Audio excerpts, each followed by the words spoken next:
Sunday night, June 28th, just came up on the roof just to get a sense of where the noise is coming from and to demonstrate again just how much sound there is on a hot evening like this.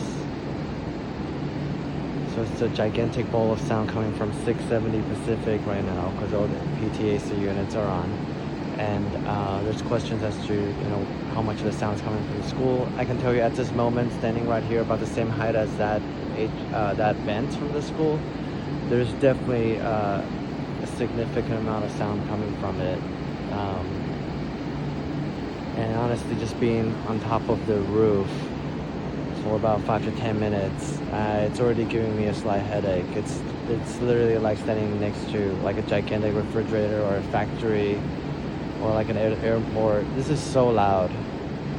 I think we're all supposed to share this courtyard, enjoy the space, but there's nobody that could enjoy spending any time up here, really, just given the amount of noise. I hope you understand. Thank you.